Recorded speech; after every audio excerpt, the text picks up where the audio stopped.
ఛత్తీస్గఢ్ లో మరోసారి కాల్పులు కలకలం రేపినటువంటి బ్రేక్ న్యూస్ చూస్తున్నాం. బీజాపూర్ జిల్లా నేషనల్ పార్క్ అటవీ ప్రాంతంలో మావోయిస్టులకు భద్రతా బలగాలకు మధ్య భీకర కాల్పులు జరిగాయి. కాల్పుల్లో మావోయిస్టు మృతి చెందాడు. డిఆర్జీ, కోబ్రా, ఎస్టీఎఫ్ బలగాల ఆధ్వర్యంలో కాల్పులు కొనసాగుతున్నాయి. పెద్ద ఎత్తున మావోయిస్టులు మృతి చెందినట్లుగా తెలుస్తోంది.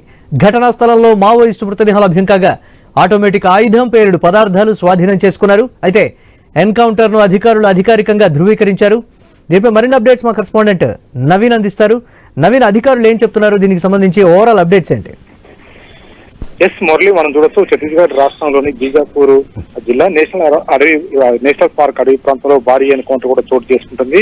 ఈ ఎన్కౌంటర్ లో ఒక మావోయిస్ట్ మృతదేహాన్ని అయితే లభ్యం జరిగిందని చెప్పేసి కూడా పోలీసులు ధృవీకరించారు. దాదాపు ఈ ఆపరేషన్ లో డిఆర్జీతో పాటు కోబ్రా, అదే ఎస్టీఎఫ్, సిఆర్పీఎఫ్ బలగాలు, ఈ 4 బలగాలు కూడా పాల్గొన్నట్టుగా చెప్తున్నారు. అయితే పూర్తి స్థాయిలో కూడా ఈ ఎన్కౌంటర్ ఇంకా కొనసాగుతుంది. మృతుల సంఖ్య పెరిగే అవకాశం ఉంటుందని చెప్పేసి కూడా పోలీసులు అయితే చెప్తున్న పరిస్థితి కాబట్టి ప్రస్తుతానికి జరుగుతున్నటువంటి ఎన్కౌంటర్ నేపథ్యంలో ఒక మావోయిస్ట్ చనిపోయాడు. ఆ మావోయిస్ట్ దగ్గర ఆటోమేటిక్ వెపన్స్ తో పాటు అక్కడ కొంత మందుగుండ్ల సామాగ్రిని కూడా స్వాధీనం చేసుకున్నట్టు చెప్తున్నారు. ఇంకా పూర్తి స్థాయిలో కూడా మావోయిస్టు భారీ సంఖ్యలో ఇక్కడ ఉన్నారని చెప్పి చెప్తున్నారు. పూర్తిగా అక్కడ సెర్చింగ్ ఆపరేషన్ కొనసాగుతుంది. అదనపు బలగాలను కూడా అక్కడికి రప్పించుకున్నట్టు ప్రయత్నం కూడా చేస్తున్నారు. ఎందుకంటే నేషనల్ పార్క్ అంటే దాదాపుగా 1000 కిలోమీటర్ల మేర విస్తరించి ఉంటుంది నేషనల్ పార్క్. అంటే బీజాపూర్ ఈ ప్రాంతం నుంచి దాదాపుగా ఒడిశా, మహారాష్ట్రకు సంబంధించినటువంటి కనెక్షన్స్ ఉంటాయి, సరిహద్దు ప్రాంతాలని చెప్పుకోవచ్చు. ఈ నేపథ్యంలో అక్కడ మావోయిస్టు భారీ ఎత్తున కూడా అక్కడ మకాం వేసినట్లు తెలుస్తుంది. మిగతా సంబంధించిన ఆ మావోయిస్టు సంబంధించిన ఎన్కౌంటర్ అంటే భారీ ఎత్తున వాళ్ళ చీఫ్ చనిపోయిన తర్వాత ఒక సమావేశం నిర్వహిస్తున్నారు. ఈ సమావేశం ఇక్కడ జరుగుతుందని చెప్పేసి కూడా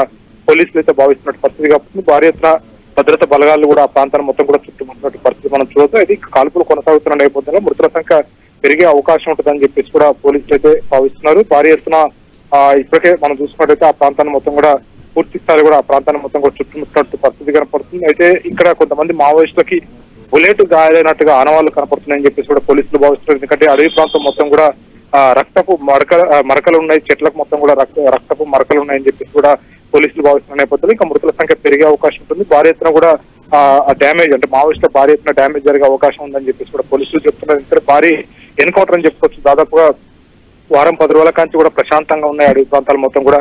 మళ్ళీ తర్వాతకి ఈ ఎన్కౌంటర్ జరుగుతుంది. దాదాపుగా మావోయిస్టు చీఫ్ ఎన్కౌంటర్ తర్వాత మళ్ళీ దాదాపు 10-15 రోజుల తర్వాత జరుగుతున్నట్టు భారీ ఎన్కౌంటర్ అని చెప్పుకోవచ్చు. భారీ ఎత్తున కూడా మావోయిస్టులు ఒకే చోటకు చేరారని చెప్పేసి కూడా పోలీసులు అనుమానం వ్యక్తం చేస్తున్నట్టు పరిస్థితి కనపడుతుంది. ఈ నేపథ్యంలో భారీ ఎత్తున కూడా బలగాలు కూడా అక్కడికి రప్పించారు. అంతేకాకుండా హెలికాప్టర్లతో పాటు ప్రత్యేక డ్రోన్ల ద్వారా కూడా కూమింగ్ ఆపరేషన్ అయితే కొనసాగుతుందని చెప్పేసి కూడా పోలీసులు చెప్తున్నారు. ప్రస్తుతానికి అక్కడ ఉన్నటువంటి ఏదైతే ఎన్కౌంటర్ జరిగిన ప్రాంతాల్లో భారీ ఎత్తున మావోయిస్టులకు సంబంధించినట్టు ఆయుధ సంపద మొత్తం కూడా స్వాధీనం చేసుకున్నారు. ఇంకా పూర్తి స్థాయి కూడా ఆ ప్రాంతంలో ఉన్నట్టు కొన్ని కుగ్రామాలు ఉంటాయి. ఇంకా నేషనల్ పార్క్ అడవి ప్రాంతంలో కొన్ని గిరిజన గ్రామాలు ఉంటాయి. ఆ గ్రామాల మీద కూడా భారీ ఎత్తున కూడా బలగాలు అయితే మోహరించినట్టు పరిస్థితి కాబట్టి ఎందుకంటే మావోయిస్టులకు ఎవరికైతే డ్యామేజ్ బుల్లెట్ గాయాలైతే వాళ్ళు సురక్షితంగా అంటే వాళ్ళు ఆ హాస్పిటల్ అంటే అక్కడ స్థానికంగా ఉన్నట్టు ఆర్ఎంపీని ఆశ్రమించే అవకాశం ఉంటుంది కాబట్టి ఆ గ్రామాలకు వచ్చే అవకాశం నేపథ్యంలో ఆ గ్రామాల్లో మొత్తం కూడా పోలీసులు అయితే దిగ్బంధం చేసినట్టు పరిస్థితి కాబట్టి భారీ ఎత్తున కూడా ఇంకా కూమింగ్ ఆపరేషన్ కొనసాగుతుంది.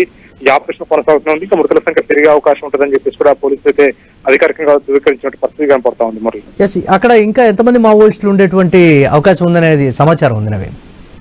సో వాళ్ళు చెప్తున్నారు ఏంటంటే 100 మంది ఈ ప్రాంతంలో ఉన్నారు, అక్కడ వాళ్ళు పూర్తిగా సమావేశం నిర్వహిస్తున్నారని చెప్పేసి కూడా పోలీసులు చెప్తున్నారు. ఎందుకంటే మావోయిస్ట్ చీఫ్ ఎన్కౌంటర్ తర్వాత అంటే మావోయిస్ట్ జాతీయ కార్యదర్శి నంబాల కేశవరావు ఎన్కౌంటర్ తర్వాత మళ్ళీ ఎన్కౌంటర్ అని చెప్పుకోవచ్చు. దాదాపు అంటే 10-15 రోజుల తర్వాత, దాదాపు 15 రోజులు దాటి 15 రోజుల తర్వాత జరుగుతున్నట్టు ఎన్కౌంటర్ అయితే ఈ సమావేశం అంటే ఎన్కౌంటర్ నేపథ్యంలో మావోయిస్టులు ఈ మధ్యకాలంలో మనం చూసుకుంటే 10వ తారీఖు మొత్తం భారత్ బంద్ పిలుపునిచ్చారు. అంతేకాకుండా విధ్వంసాలు కూడా మేము చేస్తామని చెప్పేసి ప్రకటించినట్టు పరిస్థితి కాబట్టి అయితే వీళ్ళందరూ కూడా సెంట్రల్ కమిటీ కానీ ఇతర రాష్ట్ర కమిటీకి సంబంధించి ఒక కీలక భేటీ ఆ ప్రాంతంలో జరుగుతుంది అని చెప్పేసి కూడా పోలీసులు అయితే అనుమానం వ్యక్తం చేస్తున్నారు. ఎందుకంటే ఇది ఆ రాష్ట్రాల సరిహద్దు అంటే ఒడిశా, మహారాష్ట్ర, ఛత్తీస్గఢ్ ఈ 3 రాష్ట్రాల సరిహద్దు ప్రాంతంలో ఉంటుంది నేషనల్ పార్క్ అనేది. ఎక్కడి నుంచైనా తప్పించుకోవచ్చు. భారైన ఎత్తైన లోయల కొండలు ఉంటుంది నేషనల్ పార్క్ అనేది. ఇంద్రావతి నది ఈ ప్రాంతంలో ఉన్న పరిస్థితి కాబట్టి అయితే ఈ నేపథ్యంలో అక్కడ కేవలం మావోయిస్టులు ఒక సేఫ్ జోన్ గా ఎంచుకొని ఆ ప్రాంతంలో అంటే దాడులకి యోగంగా కానీ లేకపోతే కేంద్ర కమిటీలో కీలక నేతలు చనిపోయారు కాబట్టి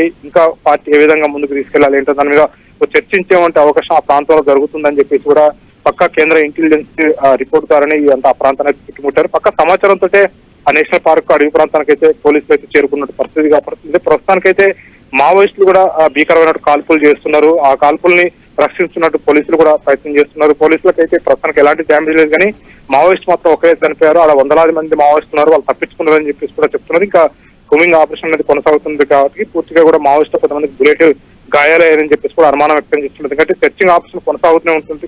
ఎదురు కాల్పులు చేసుకుంటూ పోలీసులు ముందుకు వెళ్తున్న నేపథ్యంలో అక్కడ కొన్ని ఆనవాళ్లు కనపడ్డాయి, రక్తపు మరకలు అడవి ప్రాంతంలో ఉన్న నేపథ్యంలో కొంతమందికి ఖచ్చితంగా బుల్లెట్ గాయాలనే ఆ మృతులకు పెరిగే అవకాశం ఉందని ముందే చెప్తున్నారు. Right, thanks for updates Naveen.